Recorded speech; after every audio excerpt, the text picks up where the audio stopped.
I had nowhere to go back to, but I didn't need an escape. I just needed to keep moving forward. No one knew that. To be able to say those 3 sentences out loud, I had to learn how to get back up in silence. Not by strength, but by endurance.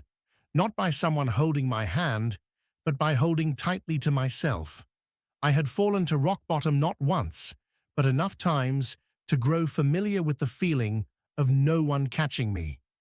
And in all those times, I didn't scream to be saved. I only asked myself, how do I keep moving, even when there's no road ahead? My name is Emma Carter. I grew up in a cold, poor town in southern Pennsylvania, where winters painted broken rooftops white and silence stretched as long as a funeral horn. My mother left when I was 5. My father, a former Marine, was the only one left, but he didn't know how to be a father in peacetime. He didn't hug me, didn't ask about my homework, didn't tell bedtime stories. But every morning, he'd rise before dawn, brew pitch-black coffee, hang the American flag on our porch, and fold his old uniform with trembling hands. I don't remember him ever saying, "I love you," but I never once saw him walk away. His love was like tempered steel, cold on the outside, unbreakable within. When I was 9, I got beaten up in the school restroom, just because I didn't have a mother to show up at parent-teacher meetings. I came home with a bruised cheek. My father didn't ask anything. He just handed me a pair of worn-out boxing gloves, flipped on the garage lights, and said, "Punch until you stop shaking." So I did. Not because I wanted to be stronger than anyone, but because I never wanted to shake again. My childhood had no birthday cakes, no family portraits, and no one holding my hand on the way to school. But I had a father who coughed up blood every morning, yet still taught me how to fold my blanket into perfect corners.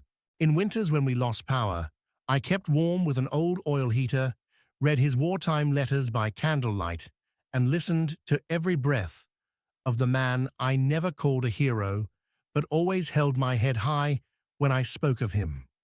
My father died when I was 17. He left behind no inheritance, no last words, just an old scratched silver dog tag which I've worn on my wrist ever since. On it was a line, nearly faded, "Don't survive to escape, survive to lead." 1 week after the funeral, I cut my hair, put on the jacket he left me, and walked into the recruitment office. The officer looked at me and asked, "What brings you here?" And I answered exactly as I'm thinking now.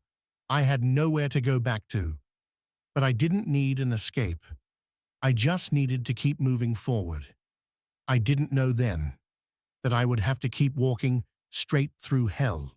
That day in Helmand was eerily still. No wind, no barking dogs, not a single bird in the sky. The sun cast a pale, sickly light over the cracked dirt road, jagged and brittle, like skin healing from a burn. I led the patrol unit, 5 of us in total. Among them was Kassen, the youngest private in the team. He still had the eyes of someone who'd never seen blood spill from a brother's chest. Still asked random harmless questions, as if war was just an extended boot camp. But that morning, Kassen was unusually silent. There was something in the air that made even a heartbeat slow down.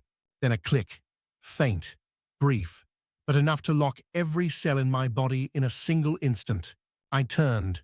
Kassen was frozen. One foot rested on a slightly raised patch of earth, just 1 fatal inch higher than the road.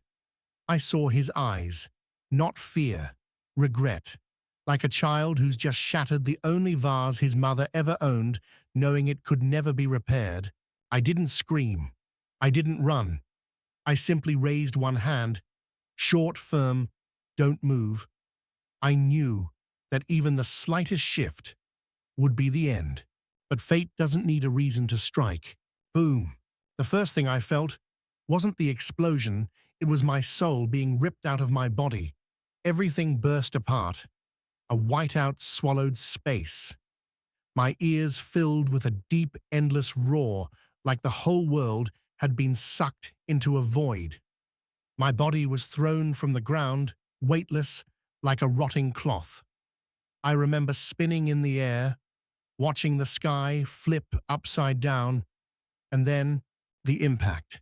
No distinct sound, just a dry crack tearing through my body where my right shoulder smashed into a jagged rock. I couldn't feel my arm. It didn't hurt. It was gone, as if it no longer belonged to me. But I knew instantly the joint was destroyed. Not a sprain, not a fracture. The kind of break that means you'll never brace the ground with two hands again. Dust thickened the air. I couldn't hear anything except the offbeat pulse hammering in my chest. The world tilted, but through the ash, I saw a figure crawling towards someone, lying motionless. Case or Ramirez, I couldn't tell. But one thing was clearer than anything: I had to crawl. I clenched my jaw. Every movement sent a spike of fire through my right shoulder. Still, I pushed myself up, using my left elbow and knee, dragging forward toward the faint breaths ahead. Every motion ripped through what muscle I had left. Blood pooled at my lips. I'd bitten too hard, desperate not to scream. I wasn't allowed to scream. I wasn't allowed to look weak. Wasn't allowed to let anyone see. I was afraid. A silver flash caught my eye, my father's dog tag. The chain had snapped. It dropped into the dust, lying still like a whispered command. I grabbed it with my only working hand, gripping it tight.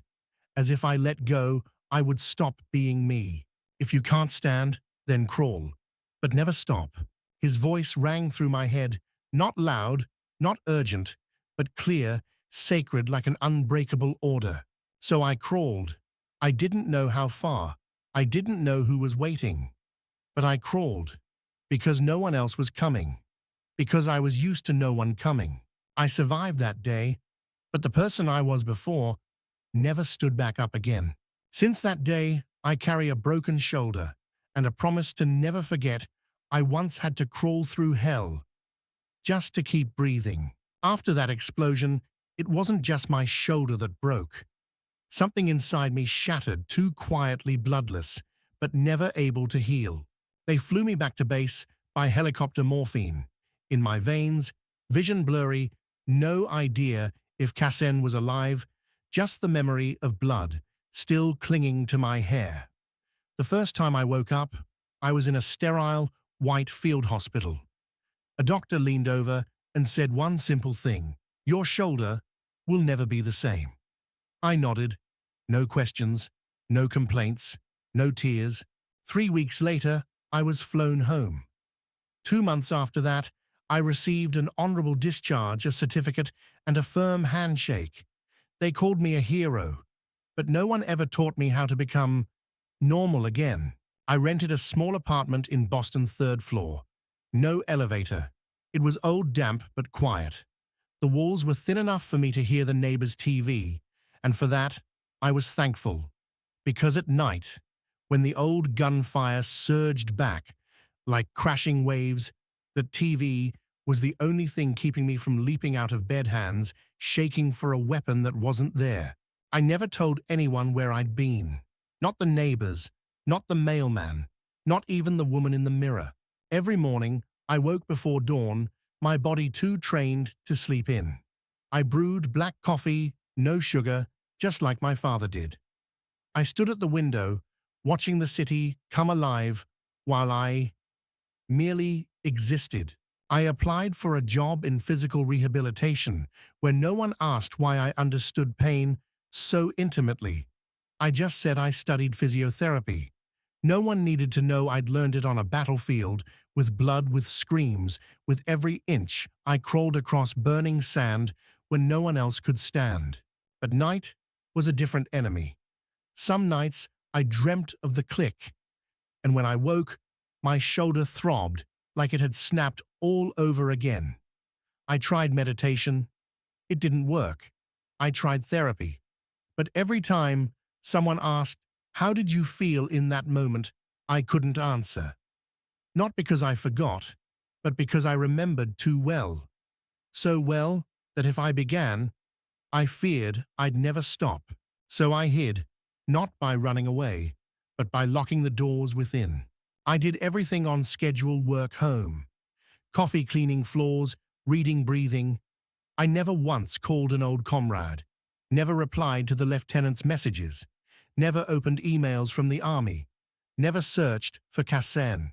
I didn't know if I was surviving or slowly abandoning myself piece by piece, until one day, one of my patients, a fellow veteran, looked at me after a session and said, "You don't just know how to heal, you know how to fight. I see it in your eyes." I gave a half smile. But that night, I sat down at my computer and typed one simple phrase: Brazilian Jiu Jitsu plus Boston plus veteran friendly. And a name appeared: Apex Combat Club. I didn't know what I was looking for: an escape, a reason to breathe, or just a place to see if this body could still do more than endure. All I knew was this: I was used to darkness, but this time I wanted to see if there was still a little light left in me. I had survived the war, survived physical pain no medicine could soothe, survived nights longer than loneliness itself, but I wasn't sure if I could survive the quietest days. Funny, isn't it? It was the peace that nearly made me want to end it all. No more explosions, no more blood, just the emptiness dragging out every second like a ticking countdown. No one to miss, no one needed me, and my right shoulder, forever broken, still ached like a reminder that I was once useful, but not anymore. That night, I sat at the edge of the pier where the water was as black as my own eyes. Phone turned off, a thin coat. Wind was slapping my face. I didn't cry. I was never the type to cry when things ended. I just sat there hollow, clutching my father's dog tag like it was the last thing anchoring me.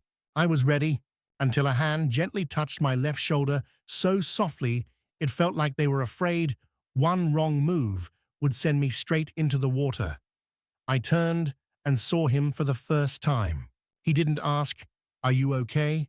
He didn't say, "Don't do something stupid." He only said one thing: "I sat here too, 6 years ago, thought the same things, but I didn't jump. I didn't ask why, didn't need to know who he was, but I didn't jump. He didn't pull me away. He just sat beside me, quiet. Both of us were wrapped in our own wounds, but for the first time, I didn't feel cold. His name was Ethan. He didn't try to fix me, didn't try to save me. He just existed steadily, like the rising sun, gently like a hand over a still bleeding wound, never pressuring me to speak, and never leaving even if I stayed silent for hours. He never asked what I'd been through, but he always knew exactly where I hurt. When my shoulder ached, he quietly placed a heating pad. When I couldn't sleep, he left a cup of warm tea and a handwritten note: "Just rest. I'll make another if you need." He cared for me like someone might tend to a wounded bird, not forcing it to fly, but never caging it either. He didn't wait for me to give back, didn't demand I love him. Maybe because he understood people like me take a long time to believe we're worthy of being loved at all. And despite trying to deny it, despite the panic of feeling myself depend on someone, couldn't stop my heart from slowly coming back to life under his gaze. Sometimes I think maybe God didn't save me by pulling me out of war, but by sending him right when I thought I had nothing left. Maybe I was the one who walked through all kinds of hell, and Ethan was the only gift left on the road home. I never told him he saved me, but maybe he knows, because every time I laugh, not the forced kind, his eyes always pause on me, like he's silently thanking something greater than us both. Those were quiet days. No roses, no anniversaries, but they were the happiest days of my life. And then I started to feel alive again, not just breathing, but existing with purpose, with sensation. and with something I thought I'd lost long ago, meaning. I realized I still had worth, not because I was once a soldier, not because I survived, but because in the world of someone named Ethan, I was the world. I once believed I was broken both body and soul. But Ethan never saw my cracks as something to hide. He looked at them like the marks on an old vase, lovingly preserved through time. And that's what changed me. I wanted him to see the best version of me, not the pale girl curled up on a pier in the dark. I wanted to smile more, not to prove anything, but because I knew someone was waiting to see my eyes light up each morning. I started running again.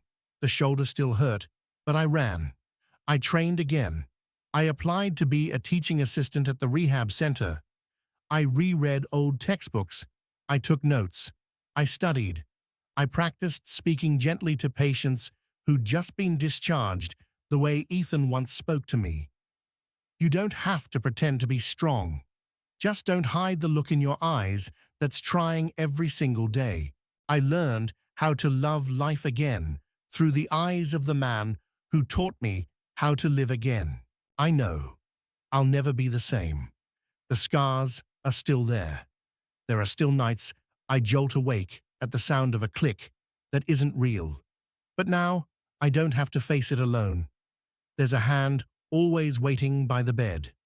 A gaze as soft as late winter sunlight, not blinding but warm enough to coax life from a seed once buried in frozen ground. I no longer brace myself just to be strong. I'm growing again in a way that's more beautiful than before. Life is surging back into every vein. I want to be healthy. I want to be loved, to be held, to run into the gym every morning and shout, "I'm here." I want to stand on the mat, not to prove I'm the best, but to prove I came back, because someone believed in me when I no longer believed in myself. And if I'm the gift God gave to him, then I will be the most complete, radiant gift possible. Not broken, not shattered. I will be the light he deserves after all the years he walked through the dark, just to reach out and hold my hand. I had survived explosions, survived therapy sessions that brought tears to my eyes, survived the nights when Ethan held me tight so I wouldn't fall freely into the dark. But none of that prepared me. For the moment, I stood in a brightly lit room and was deliberately humiliated in front of a crowd. That day, at a Ascend Elite martial arts club, known as the most prestigious martial arts academy in San Francisco, I walked into the advanced class for the first time. No one noticed. No one needed to know. And I didn't need them to remember me. All I wanted was to train, to sweat like everyone else, to grow stronger. Just as I once whispered to Ethan, my voice pressed against his shoulder, I want to become the most complete version of myself. But some people don't care who you are. They only care whether you look like someone who belongs in a place like this. The head coach Derek Hayes, a former MMA fighter notorious for his brutal style of teaching, pointed at me while demonstrating a defensive technique. "Carter, up here." I stepped onto the mat, bowed. My heartbeat was calm. My eyes didn't blink. I was ready for a professional lesson. But no. In a single, unannounced move, Derek swept my legs out from under me. I slammed onto the floor, back first, head spinning. Laughter erupted from a few students. Phones were raised. Someone whistled. And then, that sentence cut through the room, sharp as a blade. "Women like you should be doing yoga, not standing on this mat." I stayed down, didn't react, didn't speak, but my hand gripped the dog tag that had slipped from my collar, cold like steel, trembling like a fingertip, holding on to the last part of me that hadn't shattered yet. No one saw my eyes at that moment, eyes that had seen war from close enough to know what's real and what's just for show. No one knew I once taught hand-to-hand combat to men 10 times tougher than Derek. But here now, I was just another unknown name in a room full of judgmental stares. I stood up, bowed my head. No one saw me hurt. No one heard me respond. But deep inside my chest, something old had just cracked. Not because of the fall, but because I thought I no longer had to be judged like that. Before anyone laughed at my fall at Ascend, they didn't know. I once stood in the deserts of Helmand, where every step might have been the last. I used to be a senior close combat instructor for the United States Marine Corps, serving nearly a decade with the rank of sergeant, training hundreds of soldiers before they were deployed to the front lines. I wasn't a legend, but in a place where gunfire was the only curriculum, I was the one trusted to teach others how to stay alive with nothing but their bare hands. Then one day, under the kind of sun that cracks your skin, and in air soaked with the smell of gunpowder, a soft click changed everything. Kassen, the new private, froze, standing on a mound of dirt that rose just a little too high. I caught his eyes that had yet to understand how terrifying war could truly be. I signaled, "Don't move," but fate never waits for a warning. Boom! I was thrown off the ground. No weight, no sound, just the sharp snap of my right shoulder breaking like dry wood and dirt-smoked blood clinging to everything. I crawled toward my teammate using the only arm I had left. Every inch forward felt like I could hear the tendons ripping inside my shoulder. But I didn't stop, because someone needed me, and because a voice echoed endlessly in my mind, "If you can't stand, then crawl, but never stop." My father. His dog tag fell from my collar as I dragged myself across scorched earth. I clutched it like it was the only thing tethering me to the reason I was still alive. I survived, but the price was I was no longer allowed to hold a training manual on the field.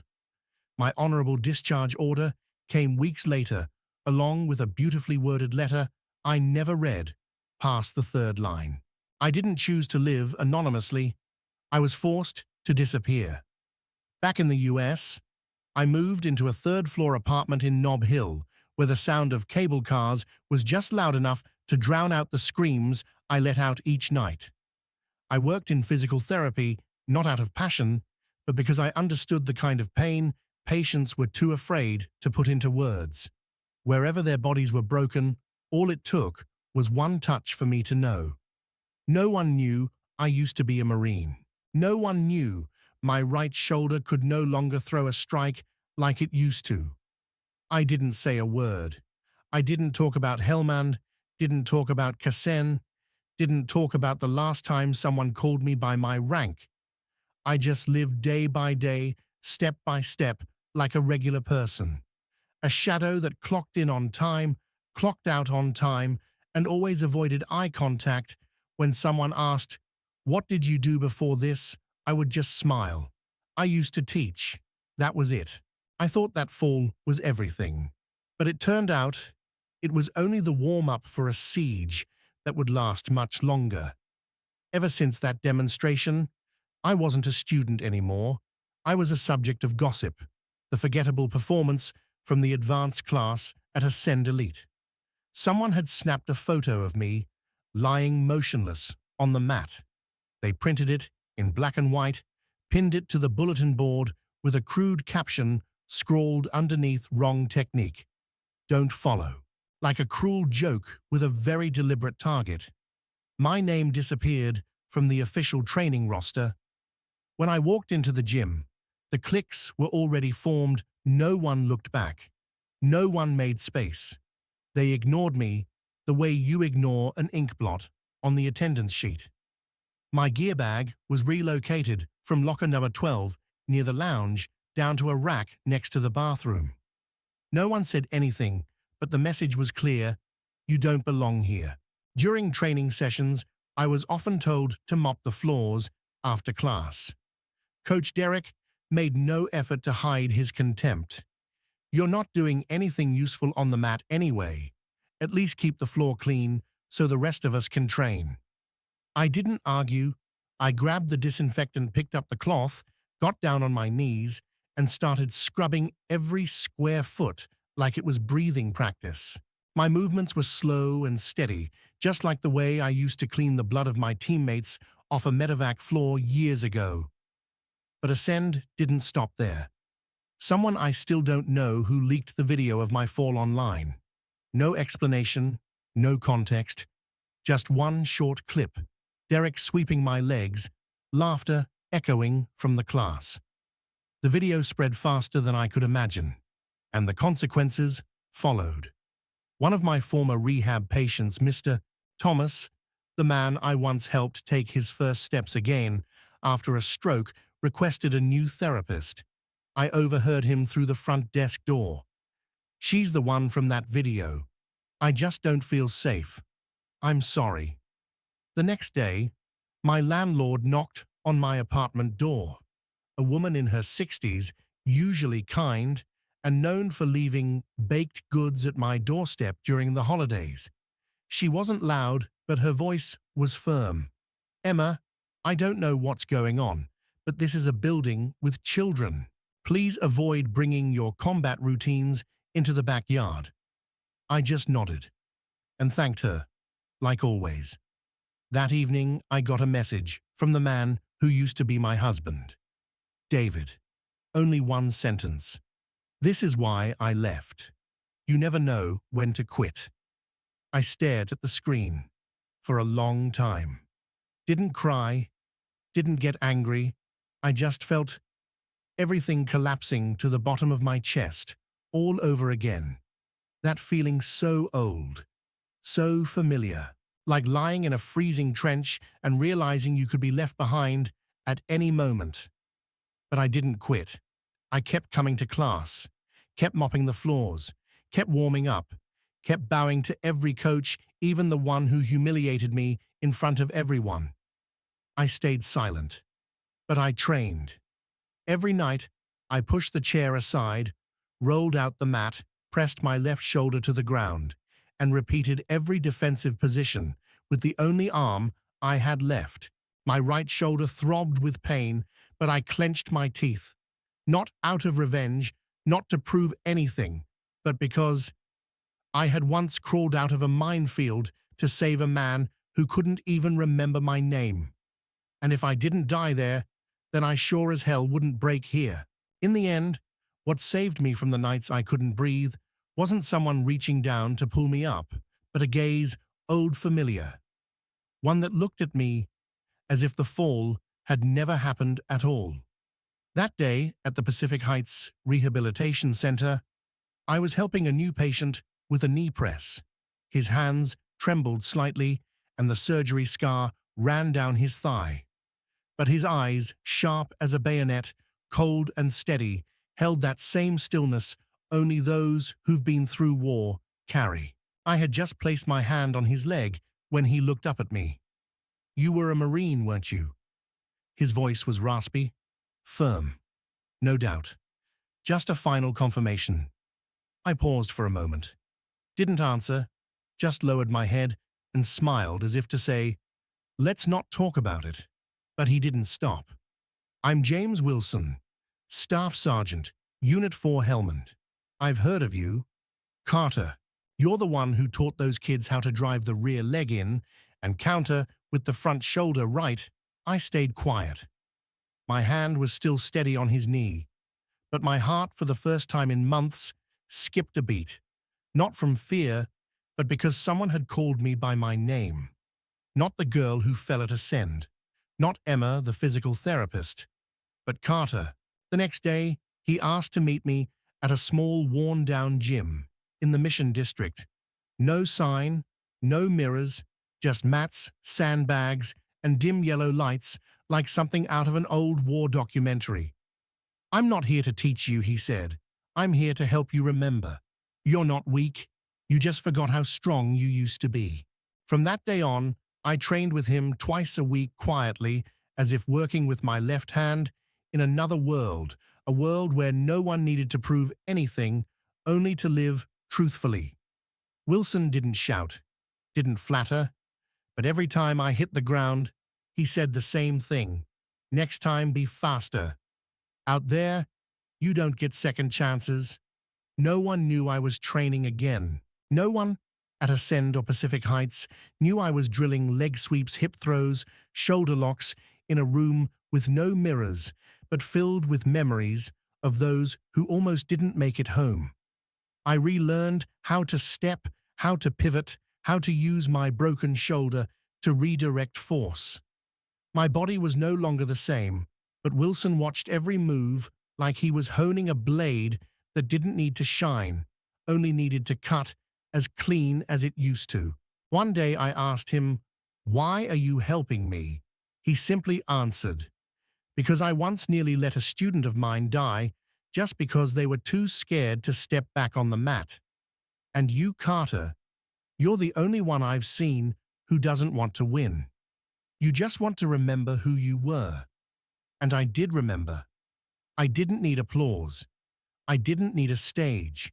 But I knew some wounds don't need to be hidden. You only need to learn how to use them to strike back at the very things that once broke you. I registered for the Boston Open Jiu Jitsu Championship on a lightly rainy evening after a training session with Wilson. No fanfare, no status updates, no applause, just a single click and a non-refundable fee. At the time, I submitted the form. I was still listed as a white belt in Ascend Elite's records, but Wilson had contacted the organizers, directly confirming my close combat training background with the Marine Corps, and I was cleared to compete in a higher division. 3 days later, the match brackets were posted. When I walked into the gym, the air seemed to freeze. Every eye turned toward me. I looked up at the board. First line, round 1, Emma Carter versus Derek Hayes. No one said a word, but I clearly heard someone's teeth clench. Derek. He gave a faint smirk, trying to act casual. "Just don't embarrass the academy again." I didn't respond. I just looked him straight in the eyes the same way I once looked into eyes on the battlefield that flickered between mockery and fear. My gaze said it all. I'm not here to ask for permission. On the day of the competition, the early spring breeze was crisp, but I felt strangely calm. I woke up early, brewed my coffee, and opened the wooden box that held my father's old dog tag, the soldier who once told me, "When you step into any battlefield, don't ask whether you can win. Ask whether you can stay true to who you are." I tied my hair back, put on my GI, and left. At the Boston Open venue, the Ascend Elite team gathered together in matching uniforms, proudly upright. No one greeted me. Claire, the same girl who once laughed in my face, looked down at me with a trace of pity. "Derek doesn't want you near the team area. This is a pro-level tournament, not a yoga class." I nodded, stepped aside, stretched, and breathed, just like I always had. No one knew I had spent 6 months training each movement in the dark with a man who had survived 2 life-or-death combat missions. No one saw the nights I bit my lip through the pain because my right shoulder still hadn't fully healed. But I knew, and Wilson knew. He appeared in the stands. He didn't say a word, just gave a slight nod, the kind of nod he once gave me on the training field when I threw a man twice my size. No cheering, no need to shout, just enough to remind me who I was. When the referee called out Emma Carter, Derek Hayes, Mat 3, the crowd stirred. Those who had seen the video of my fall now stared at me like they were waiting for another disaster. Derek walked onto the mat like it was his stage. I walked in silently. No heavy breathing, no nerves. The whistle blew. 14 seconds. That was all it took. I held a defensive position for 3 beats.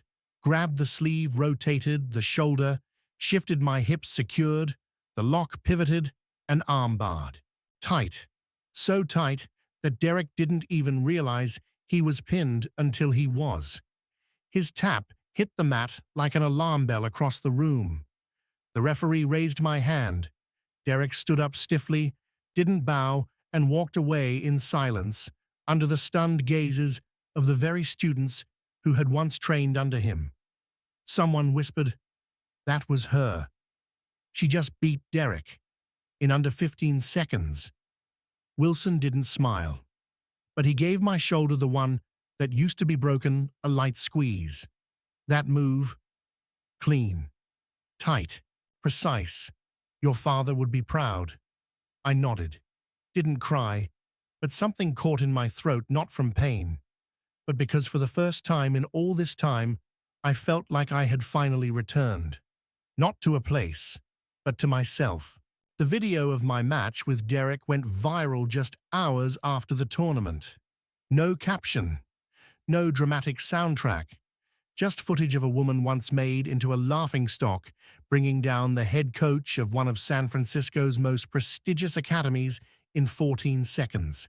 No one said anything publicly, but I knew, in private group chats, in post-tournament cafe talks, in the whisper networks of the martial arts community, the name Emma Carter started to come up again. And this time, it no longer came with the word victim. 3 days after the event, I received an email from Victor Langston, founder and CEO of Ascend Elite. "Meeting tomorrow morning, 8th floor office. We need to clarify a few things."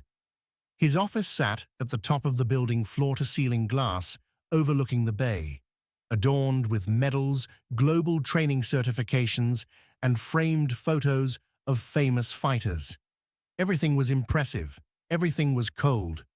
I walked in. Langston was facing the window, not turning around. "You surprised me, Carter." I said nothing. He turned, holding an iPad, still playing the video of my match. "You realize this impacts the Academy's reputation, right? My whole system is built on trust, on expertise." I gave a soft smile. Barely, because I knew what was coming next. The polished words. "I've temporarily suspended Derek pending investigation. As for you, I want to offer an opportunity."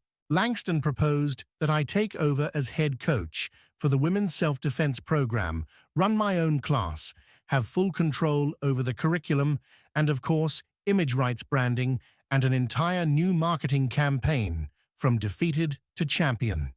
The journey no one saw coming. I listened, didn't interrupt, didn't react. I waited for him to finish.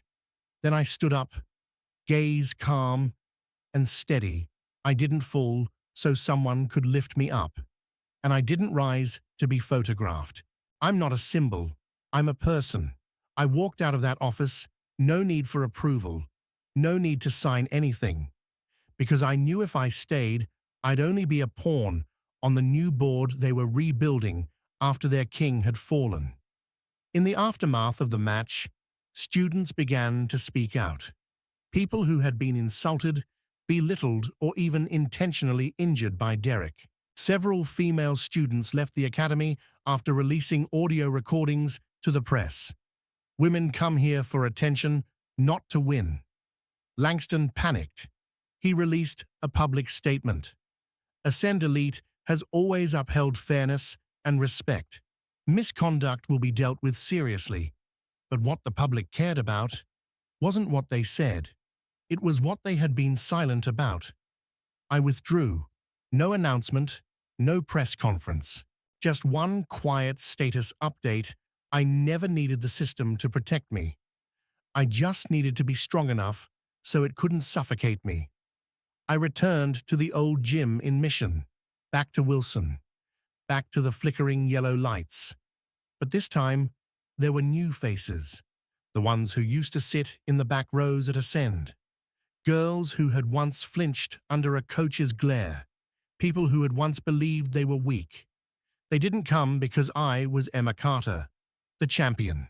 They came because they saw themselves in me, and they knew that if I could stand up, then so could they. Not long after I left Ascend, I started over not with a grand plan, but with a single, small class, held in the damp basement of the Pacific Heights Rehabilitation Center.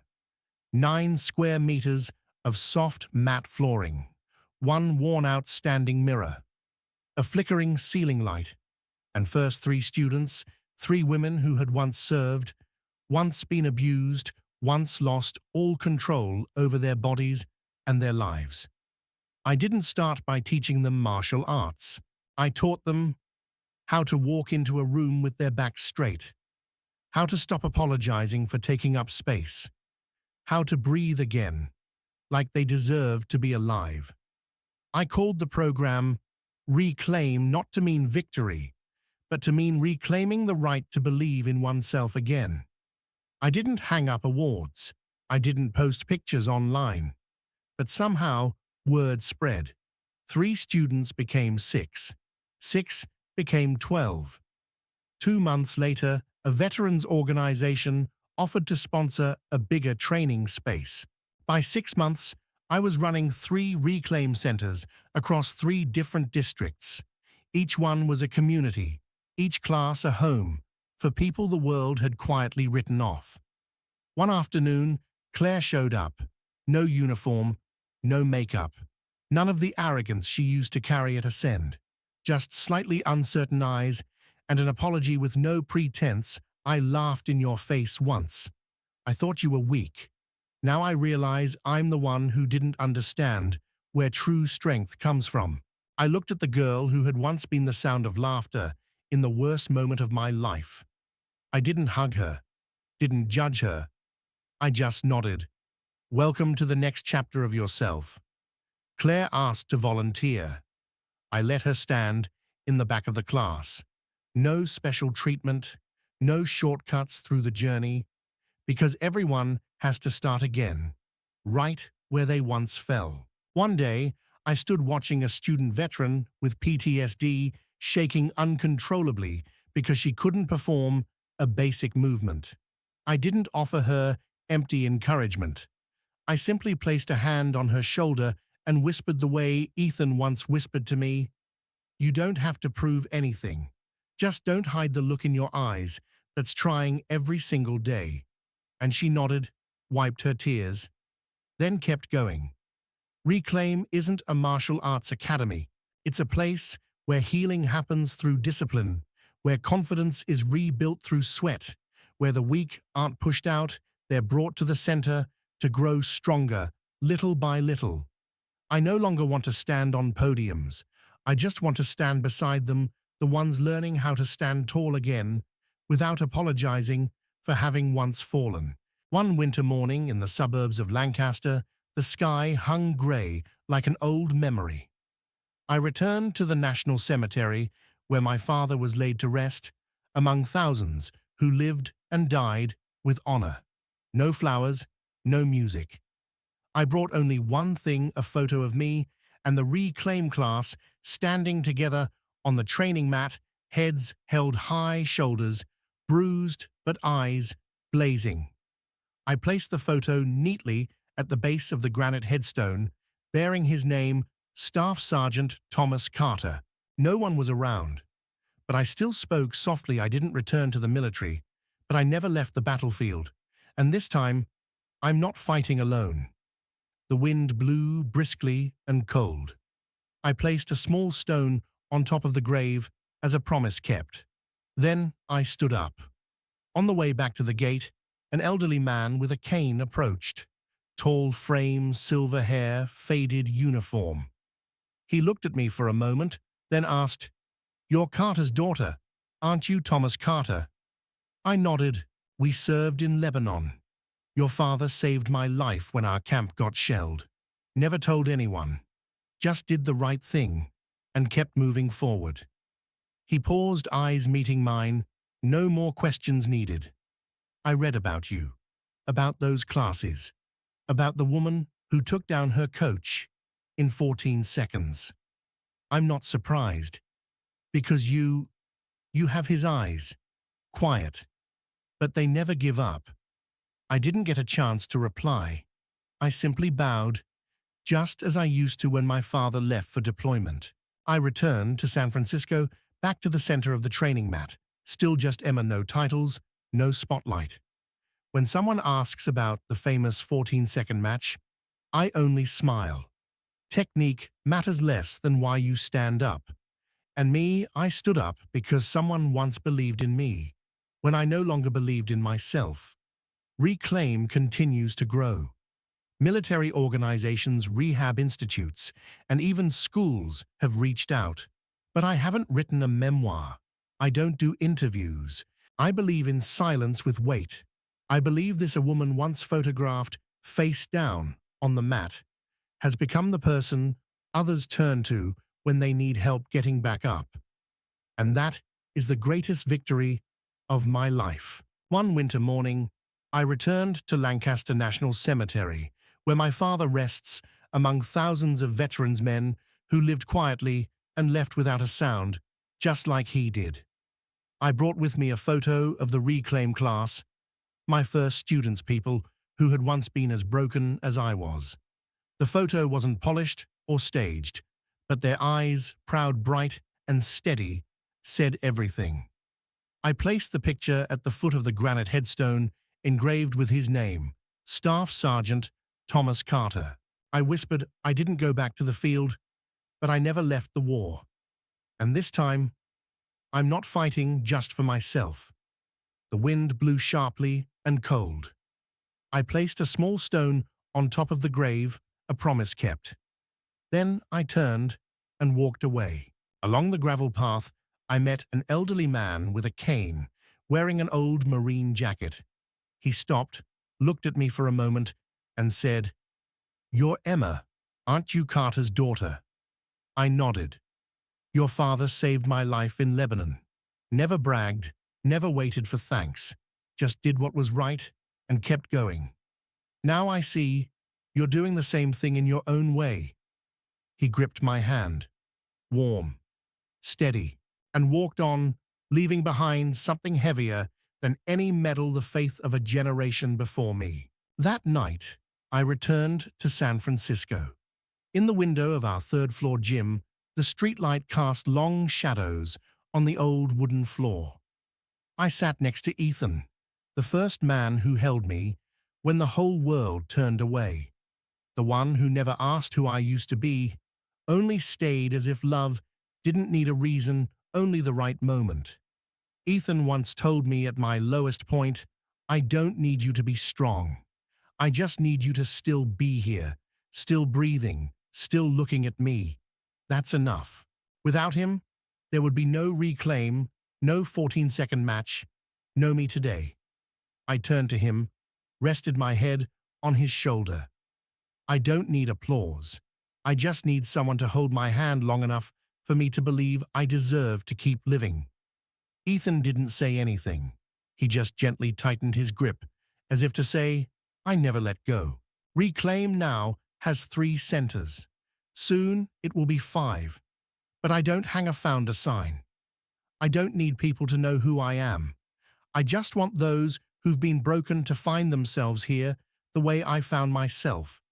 Through a battle, through a photo at a grave, and through a man who saved the life I once tried to give up. I'm not a good person. I'm just someone who's been shattered deep enough to know when someone else is about to fall. I grew up in a family where there was no such thing as being allowed to be weak. Everything had to be earned, had to be better, had to be right. I was the middle child, not as brilliant as my older brother, not as special as my little sister. I chose music, and from that point on, the whole family looked at me as if I had chosen the wrong version of myself. There was only one person who made me feel like I didn't have to prove anything. Anna. She painted in watercolor, lived by emotion, and loved me, not for what I was, but for the silence I dared to hold. We planned to leave everything behind, live somewhere by the sea, with a small shop, 2 wooden chairs, and a quiet life. But then came that fateful turn. I lived. She didn't. I asked myself 1,000 times why I was the one who stayed, and each time I felt smaller, heavier. I dropped out, left home, worked in places where no one asked your name, a morgue, a hospice, a rehab center. I once tried to end it. One cold night, room 14, Route 66. The letter I wrote had no recipient, just one line. If anyone ever needs me, forgive me for not being here. I survived thanks to a stranger who had tried to end his life 3 times and still chose to stay. He said, "You don't need to live for something great. Just stay long enough, and someday you'll be someone's reason not to go." I began learning again. Not in college, but in how to sit beside someone without trying to fix them. I became a rehabilitation therapist. No plaques, no TED Talks. I just listened and waited for people like me to remember they were still breathing. And then I met her, a girl curled up on a pier on a windy night, not crying, not calling for help, but her body felt like it was dissolving into the dark. I didn't ask her name. I didn't touch her. I just sat beside her, took off my coat, and draped it over her shoulders. I didn't say, "It'll be okay," because I knew nothing was okay in that moment. I only whispered one thing, the same words I once heard in room 14. "You don't have to be strong. Just don't sink alone." I don't know if that moment changed anything for her, but from that night on, I started hoping someone wouldn't disappear. I started waiting for her eyes to open each morning. I started living not for me, but because someone had chosen to stay, even though the world had turned on her more times than it had on me. Emma wasn't someone I saved. She was the one who reminded me why I still exist. And if one day someone asks me what the greatest thing I've ever done is, I won't talk about overcoming depression. I won't mention how many people I've helped. I'll simply say I once sat beside a woman who wanted to die and waited long enough for her to want to live. I used to think I was just the one who stayed, the one who could listen to someone fall apart without needing to fix them. But I was wrong. Emma wasn't someone I healed. She was the one who showed me that I too deserve happiness. I remember the first time I saw her eyes so hollow I could see my past inside them. She didn't ask why I sat down. She didn't push me away. She just stayed silent. And I did too. That day I didn't save her. I just stayed still the way someone once did for me. But weeks later, when she started showing up to the rehab center, when I saw her slowly stretching that arm, wiping sweat with a faded towel, I realized I had started hoping. I hoped to see her live, even in the smallest gestures, pouring water herself, laughing at a bad joke, or simply wearing a shirt in a brighter color. Emma doesn't smile often, but when she does, the world pauses. She never said thank you, but she came back day after day, like my presence mattered. I had spent my life thinking I knew how to love well, but Emma taught me that love isn't about helping someone survive. It's about helping them see they deserve to live, even if they do nothing. She's not perfect. She's fractured, guarded, stubborn, sometimes so harsh on herself it drives me crazy. But I love her for all of it, because I understand those cracks don't need to be fixed. They just need someone patient enough to stay calm while she heals. Emma doesn't know this, but she saved me from the feeling of being alive and unneeded. She gave me a reason to cook breakfast, to wake early, to go to work with a single purpose: to see her okay. I had survived the worst heartbreak of my life. But it wasn't until Emma looked at me and said, "If I'm God's gift to you, then I'll be the most complete gift I can be," that I felt my heart beat again for real. Not because I was loved, but because I was seen as someone worth living for. Emma didn't need me to teach her how to live. She just needed a safe place to find herself. But she taught me something greater than anything I've ever learned: that happiness isn't having someone by your side all the time. It's having someone who knows you're broken and still looks at you like you're the most beautiful thing they've ever held. Their house isn't grand. Just a small wooden home by the sea, with a lavender-filled backyard and windows always open to morning light. No one ever expected a woman who once crawled through war like Emma, and a man who once survived darkness like Ethan, to live a normal life. But they did, quietly, steadily, gratefully. Emma still teaches martial arts infused with therapy.